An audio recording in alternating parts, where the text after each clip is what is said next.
हमें मिर ही दिखाया जाता है जो कि एम्पर का सेक्रेटरी था। वो कहता है नहीं योर मैजेस्टी, आप ऐसा किसी सूरत नहीं कर सकते। तो एम्पर कहता है लेकिन क्यों, और मैं वैसे भी अपने लोग को देखना चाहता हूँ, और मैंने तो अपना रूप भी चेंज कर लिया है, तो इसमें मसला क्या है, देखो तो सही मेरे कपड़े। तो वो कहता है नहीं नहीं, आपकी आइडेंटिटी रिवील हो जाएगी। वो कहता है मैंने कपड़े चेंज कर तो लिए है। तो वो कहता है नहीं नहीं, ये इम्पॉसिबल है, ज़रा खुद को देखा तो सही, आपका चेहरा कितना ज़्यादा हैंडसम है, और आपको तो कोई भी पहचान लेगा। और एम्पायर में कितने ही लोग हैं जिनके सुनहरी बाल हैं, कोई भी आपको देखेगा तो उनको पता चल जाएगा, और गार्ड्स को कितना मसला होगा, हर कोई कहेगा देखो देखो वो देखो एम्पर जा रहा है, तो आपने रूप किस तरह बदला। तो वो कहता है इसलिए आप सीक्रेट इंस्पेक्शन बंद करें और ऑफिशियल टूर पे जाएं और प्रोसीजर को फॉलो करें। तो वो कहता है मैं ऐसा कुछ नहीं करने वाला, कितना ज़्यादा तकलीफ था होगा, और वो थोड़ा गुस्से में आ गया था, तो मेरी उसकी तो रोने वाली शक्ल हो गई थी। तभी उसके पीछे कोई लड़की खड़ी थी। वो कहती है योर मैजेस्टी, काउंट मेरी ही बिल्कुल ठीक कह रहे हैं, और वो थी एम्पर की गार्ड, उसका नाम था क्लेरेंस लोगन। वो कहता है अच्छा तो तुम कोई हल बताओ। तो वो कहती है हाँ हल तो है मेरे पास, और वो एक शीशी आग करती है। तो एम्पर कहता है ये क्या है, क्या ये किस तरह का पोशन है। तो वो कहती है हाँ, इस पोशन को यूज़ करके आपकी बॉडी में पिगमेंटेशन का कलर बदल जाएगा, और इसके कोई साइड इफेक्ट नहीं है, लेकिन अगर आपने कोई रून यूज़ किया तो उसकी वजह से ये ख़त्म हो जाएगा, और आपको केयरफुल रहना होगा। तो एम्पर जब उसको खाता है तो उसको थोड़ी देर बाद उसके बालों का कलर ब्राउन हो जाता है। वो कहता है वाह ये तो बड़ी काम की चीज़ है। और एक मेड उसको शीशा दिखाती है, तो वो कहता है ये तो बड़े काम की चीज़ निकली, मैं तो इसको इस्तेमाल करता रहूँगा। तो मेरी कहता है हाँ हाँ, इससे तो आपके पेरेंट्स भी पता नहीं चल रही, तो अब कोई मसला नहीं होगा। तो जल्दी से वो खिड़की पे चला जाता है और कहता है इस बार गार्ड्स को मत बताना, और मैं तो जा रहा हूँ। और उसके बाद वो वहाँ से छलांग लगाता है। तो मेड वो तो देखने चल जाती है। तो मेरी सोचता है पता नहीं हिज मैजेस्टी कब प्रोसीजर को फॉलो करेंगे और अपने स्टेटस के मुताबिक काम करेंगे। तो क्लैरेंस कहती है इस वक्त तक तो तुम्हें आदत हो जानी चाहिए थी इस बात की। तब मीठी कहता है लेकिन मैंने इस पोशन को पहले तो कभी नहीं देखा, लेकिन ये काम की चीज़ लगती है। तो वो कहती है क्या तुम मेरा निकनेम भूल गए हो, मेरा निकनेम है मास्टर ऑफ मॉडर्न मेडिसिन, और वैसे भी ये तो हेयर लॉस ट्रीटमेंट के लिए था, लेकिन इसके साइड इफेक्ट कुछ ज़्यादा थे, तो हमने इसको पिगमेंटेशन के लिए यूज़ करना शुरू कर दिया। तो वो बड़ी हैरत से उसकी तरफ देखता है और कहता है तुमने एम्परर को ऐसी चीज़ दी। और इसके बाद हमें एम्पायर का सीन दिखाया जाता है, और हमें बताया जाता है 10 साल पहले जंग खत्म हो गई थी, लेकिन जंग के बाद भी कुछ जगह के हालात ठीक नहीं हुए थे, और एम्परर वहाँ जाता था ताकि जंग के बाद जो भी मुश्किलें हैं उनको हल कर सके, और सबकी हेल्प कर सके, और बाकी जो प्रॉब्लम्स बढ़ रही हैं उनके बारे में पता करवा सके। तब वो एक जगह रुकता है और वो कहता है एक फ्री मील डिस्ट्रीब्यूशन सेंटर, क्या ये जगह अभी भी चल रही है, क्या जंग के बाद भी बहुत सारे लोग हैं जो अभी तक भूखे हैं, तो इसके बारे में कोर्ट ऑफिशियल्स क्या कर रहे हैं, क्या मैं उनके साथ कुछ ज़्यादा नरम दिल नहीं हो गया था। और वो कोर्ट ऑफिशियल्स को सोचता है, और वो तो उसकी सोच में बड़े डरे हुए लग रहे थे। वो सोचता है चलो मैं वापस जाते ही मिरी को बुलाता हूँ और उससे ये बात करता हूँ। तभी उसे कोई बुलाता है एक्सक्यूज मी, और उसके कंधे पे हाथ रखता है। तो एम्पर वो कहता है क्या ये कौन है, और उसके पीछे खड़ी थी हमारी हीरोइन। ओहो तो फाइनली तुम लोग मिल ही गए। तो वो उसको बुलाती है, तो एम्पर कहता है क्या। तो वो कहती है ऐसा लगता है आज खाना नहीं मिलेगा, और वो तो बहुत ज़रा बेहाल लग रही थी। तब हमारी हीरोइन कहती है कितनी अच्छी बात है ना, ये लोग वीकेंड्स पे भी खाना तकसीम करते हैं, लेकिन आज का दिन थोड़ा अलग है, आज खाना नहीं मिलने वाला। और हमारा हीरो सोचता है एक लड़की जो आदमी के गेटअप में है और इसकी एनर्जी, ये तो किसी रून यूजर की एनर्जी लग रही है, और वो भी हाई लेवल फायर रून यूजर, तो ये हो कौन सकती है। ऐसा लगता तो नहीं कि ये कोई भिखारी है, तो आखिर ये इंसान है कौन। तो हमारा एम्पर कहता है वेल अगर ऐसा ही है तो मैं खुद पता करवा लूंगा। और फिर वो अपना चेहरा दिखाते हुए कहता है क्या तुम मेरे साथ काम करना चाहोगे। और हमारी हीरोइन उसको देखकर कहती है ओह, और वो कहती है इसका मतलब तुम भिखारी नहीं हो, तुम तो बहुत ज़्यादा हैंडसम हो। और वैम्पर को देखकर बहुत ज़्यादा खुश हो गई थी। वो कहती है मुझे लगता है मैंने इस आदमी को पहले कहीं देखा है, लेकिन कहाँ पर। और उसके बाद वो तो अपने मुंह पे थप्पड़ मारने लगती है। वो कहती है नहीं नहीं, मुझे ऐसा कुछ नहीं सोचना, मुझे तो नॉर्दर्न ड्यूक पसंद है, और मेरी टाइप तो ब्लैक हेयर और रेड आइड ग्रैंड ड्यूक है, वो भी नॉर्थ का, मैं इसको नहीं पसंद कर सकती। वैसे भी ऐसे करेक्टर तो साइड करेक्टर होते हैं, मुझे इसको पसंद नहीं करना, ये हैंडसम है तो क्या हुआ। और वो खुद को तसल्लियाँ दे रही थी। तो वो कहता है अगर तुम चाहो तो मैं तुम्हें फ्री में खाना दे सकता हूँ। तो वो ये सुनकर चौंक जाती है, और फिर जल्दी से उसके सामने झुकते हुए कहती है मैं वैसा ही करूंगी जैसा आप कहोगे बॉस। और फिर वो कहती है जितना लंबा मेन्यू होगा उतना ज़्यादा काम बढ़ेगा। तो वो कहता है क्या हो गया, इसको इतनी भूख लगी है। तो वो कहते हैं ठीक है अब से हम लोग काम करते हैं। तब वो दोनों अपना इंट्रोडक्शन करवाते हैं, और एम्परर अपना इंट्रोडक्शन करवाते हुए कहता है मेरा नाम है रे वेगन और मैं एक प्राइवेट डिटेक्टिव हूँ। और वो तो झूठ बोल रहा था। तो हमारी हीरोइन भी झूठ बोलते हुए कहती है आपसे मिलकर अच्छा लगा। मेरा नाम है साशा लेन। और वो तो झूठ पे झूठ बोली जा रही थी।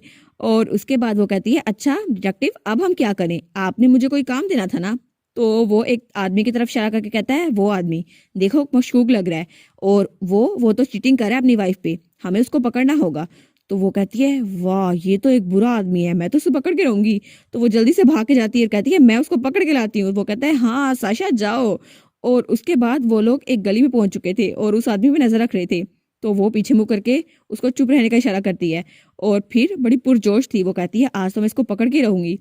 और एम्पर तब सोचता है, एक लाल बालों वाली फायर रून यूजर, लेकिन इसको देखकर मुझे एक इंसान की याद आती है। और उसके बाद वो लोग उस आदमी का पीछा कर रहे थे और वो आदमी, उसके हाथ में कोई चीज पकड़ी हुई थी, कोई बैग, वो उसको संभाल के ले जा रहा था। तो हमारी रोन सोचती है, ओ इसने कोई चीज पकड़ी है, कहीं इसको पता नहीं चल गया हम इसका पीछा कर रहे हैं। लेकिन वो कहती है, ओए तुम वहीं पर रुक जाओ। लेकिन वहां पर तो डेड एंड आ चुका था। तो हमारी हीरोइन कहती है, डिटेक्टिव देखे सही, आगे रास्ता ही नहीं है। वो कहता है, ओ लेकिन ये भाग क्यों रहा है? तभी वो आदमी विंड मैजिक यूज करता है और वहां से उड़ के चला जाता है। तो हमारी हीरोइन कहती है, क्या विंड रून, ये तो कितना अनफेयर है। तो एम्पर कहता है, साशा एक मिनट रुको। लेकिन हमारी हीरोइन उसकी बात ही सुनती है, कहती है, डिटेक्टिव एक्सक्यूज मी, और उसको उठा लेती है। और उसके बाद वहां से छलांग लगाती है और दीवारों से होते होते उसको उठाकर वहां से कूद रही थी। और एम्पर वो तो उसको देख ही जा रहा था। तभी वो वहां पर लैंड होती है बड़ी सेफली। और एम्पर कहता है, अभी थोड़ी देर पहले ये क्या हुआ, हम लोग तो वहां पर थे ना। और तब वो हमारी हीरोइन को देखता है तो वो बड़ी खुश लग रही थी।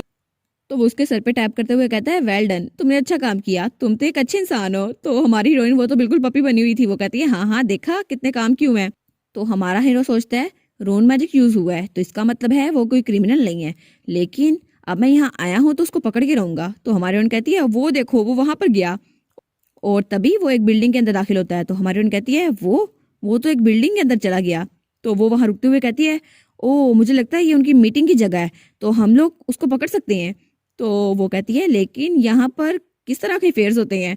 और तब वहां पर 4 बार 7 लिखा हुआ था। तो एम्पर सोचता है, क्या 4 बार 7 लिखा हुआ है और ब्रॉन्ज में, और ये जगह कुछ जानी पहचानी लग रही है। तो वो कहता है, ओ ये तो लकी बॉक्स हुआ है ना, मेरा तो जैकपॉट निकल गया, मुझे वो चीज मिल गई जिसको मैं ढूंढ रहा था। और फिर हमें 7777 की हिस्ट्री बताई जाती है। वो एक डार्क ऑक्शन हाउस था जिसका नाम था लकी बॉक्स।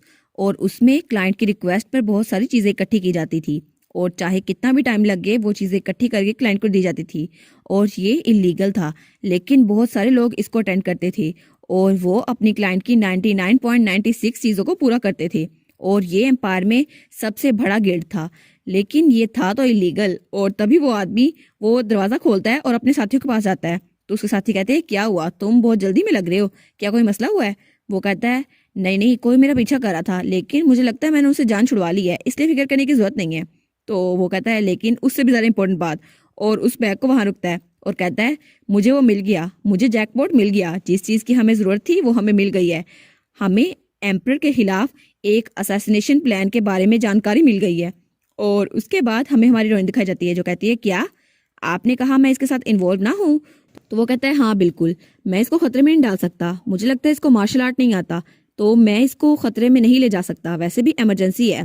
तो वो कहता है, बिल्कुल सही सुना तुमने, ये बहुत जरा खतरनाक है, तो तुम्हें वापस जाना चाहिए, और जो आज तुमने देखा उस बारे में बिल्कुल भूल जाओ। तो हमारी हीरोइन कहती है, ओ अच्छा, तो ये बात। तो हमारी हीरोइन कहती है, लेकिन वो जगह तो आपके लिए भी बहुत ज्यादा डेंजरस होगी, आपको भी वहां नहीं जाना चाहिए, अगर आप चाहें तो मैं आपके साथ चल सकती हूँ, वैसे भी आप जैसा डेलिकेट इंसान डिटेक्टिव हो के अकेले नहीं जा सकता। और वो तो बड़े प्यार से कह रही थी। तो हमारा हीरो वो पीछे मुंह करके अपनी हंसी रोकने की कोशिश करता है, लेकिन उसकी हंसी निकल जाती है, वो बहुत जोर से हंसता है।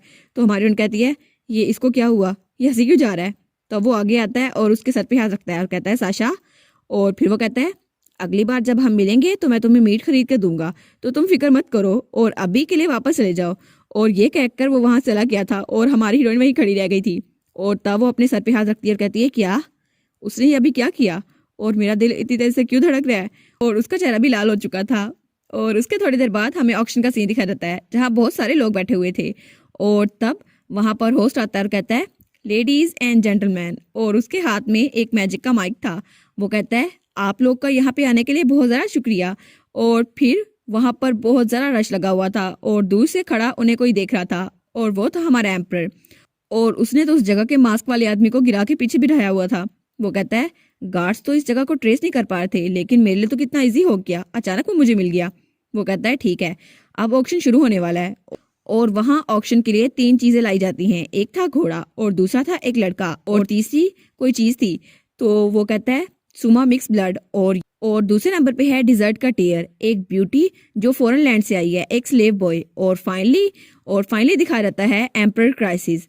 वो कहता है आपको इस बारे में पता होना चाहिए, ये एम्पर से मुतल्लिक है, तो आप लोग इस बारे में दिलचस्पी लेंगे। तो हमारा एम्पर कहता है क्या ये मेरे बारे में है? चलो फिर आज तो मैं बहुत ज़्यादा लकी हो गया, मुझे अपने बारे में जैकपॉट मिल गया। और उसके बाद हमें हमारी हीरोइन दिखा जाती है जो वहाँ से जा रही थी।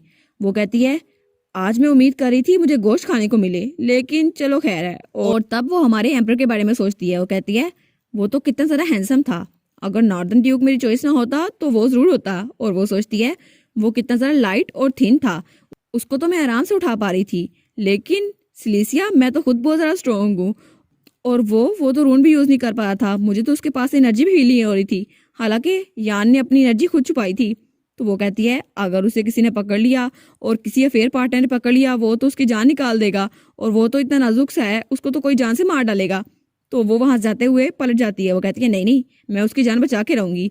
और उसके बाद हमें वापस से ऑक्शन का सीन दिखा देता है और एम्पर मास्क लगाए वहां पर देख रहा था। तो वो कहता है रन लाइक द मैजिक, ये 6,50,000 का सेल हुआ है, लेकिन यहाँ तो बहुत ज़्यादा लोग हैं, जितना मैंने सोचा था उससे भी ज़्यादा लोग स्लेव ट्रेडिंग के लिए आए हैं, लेकिन यहाँ पे इतने ज़्यादा लोग हैं क्यों, और एम्पीरियल गार्ड्स इस बारे में क्या कर रहे हैं?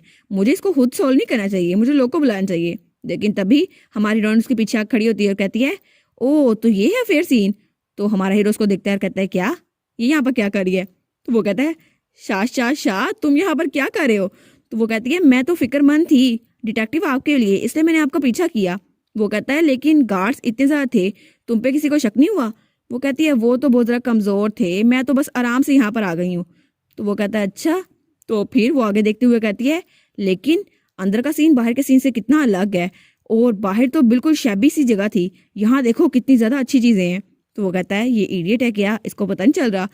और तब होस्ट कहता है आप लोग के इंतजार के लिए शुक्रिया, अब है डिजर्ट का स्टार स्लेव बॉय। और वहाँ एक बच्चा दिखाया जाता है। वो कहता है ये मिस्टीरियस डिजर्ट में पैदा हुआ और इसकी आंखें जूल की तरह हैं और इसके बाल आसमान की तरह नीले हैं, और आप लोगों ने इससे अच्छा और खूबसूरत क्रिएचर कभी नहीं देखा होगा, और इसको हम 1,00,000 रूल में बेच रहे हैं, और ये मिक्स ब्लड है। तो हमारी हीरोइन कहती है क्या वो इस बच्चे को बेच रहे हैं? तो एम्पर कहता है साशा अभी के लिए तुम कुछ ना करो। तब हमारी हीरोइन कहती है हमने, और वो थोड़ी गुस्से में आ गई थी। वो कहती है 10 साल तक हम लोगों ने इसके लिए जंग की, इन सब के लिए। तो वो वहां से उछल के जा रही होती है और पीछे मुड़कर कहती है डिटेक्टिव सॉरी, लेकिन अभी के लिए अफेयर इंपॉर्टेंट नहीं है, वो बच्चा इंपॉर्टेंट है। और वो जाकर स्टेज पर लैंड होती है। तो होस्ट कहता है क्या ये कहाँ से आ गई, और सब लोग उसकी तरफ देख रहे थे। तो वो बच्चा कहता है ये आखिर कौन है? तो हमारी हीरोइन कहती है स्लेव ट्रेडिंग इलीगल है, तुम घटिया इंसान। और वो कहती है मैं इस बच्चे को बचा के रहूंगी। लेकिन होस्ट अपने साथियों से कहता है पकड़ो इसको, क्या कर रहे हो? और वो सबको कहता था नहीं ये तो बस वैसे ही आई है। और उसके बाद हमारी हीरोइन उस बच्चे की रस्सियां खोल रही होती है। तो वो बच्चा कहता है क्या ये कौन है? तो वो कहती है तुम आराम से रहना, मेरे करीब ही रहना, मैं तुम्हें बचा लूंगी। तो बच्चा चिल्ला कहता है तुम कर क्या रहे हो, और इसमें इंटरफेयर ना करो, तुम पागल हो गई हो क्या, मैं यहाँ पर। लेकिन वो उसकी बात पूरी नहीं होने देती और उसको चुप करवा देती है। और तब तक वो बच्चा भी होश हो गया था। तो वो कहती है देखा तुम अभी भी यंग हो और इस बात को समझ नहीं सकते, मैं तुम्हें बचा के रहूंगी। तो एम्पर कहता है क्या ये करने के वाली है? और उसके बाद वो सोचता है चलो ये खत्म होके रहेगा, अब ये उसको बचा के रहेगी, लेकिन इसकी जरूरत तो नहीं थी। और उसके बाद वो सोचता है वो लोग इस बात पे बहुत ज़्यादा घमंड कर रहे होंगे कि उनके पास रून यूज़र हैं, लेकिन उनको ये नहीं पता रून मैजिक की भी अपनी लिमिट होती है, और फायर मैजिक वो तो बहुत ज़्यादा एडवांस होता है। और तब हमारी हीरोइन अपना फायर रून यूज़ करती है। और वो कहता है और कभी भी किसी ने अपनी लाइफ टाइम में ऐसा फायर मैजिक नहीं देखा होगा, और हमारी हीरोइन का जादू वहाँ हर कहीं फैला हुआ था। तब हमारा हीरो अपने कानों को बंद कर लेता है। वो कहता है इससे तो कोई नहीं बचने वाला। और उसके बाद पूरी की पूरी बिल्डिंग में आग लग चुकी थी। और इसी के साथ ये वाला पार्ट यहाँ पर ख़त्म। तो आप लोग बताइएगा आपको ये पार्ट कैसा लगा। प्लीज़ लाइक करिएगा, कमेंट करिएगा और शेयर करिएगा। और जो न्यू व्यूवर्स हैं काइंडली वो चैनल को सब्सक्राइब कर दें। और पिछली वीडियोस का लिंक आपकी स्क्रीन पर नज़र आ रहा होगा, तो काइंडली उनको भी चेकआउट कर लें। Thank you so much.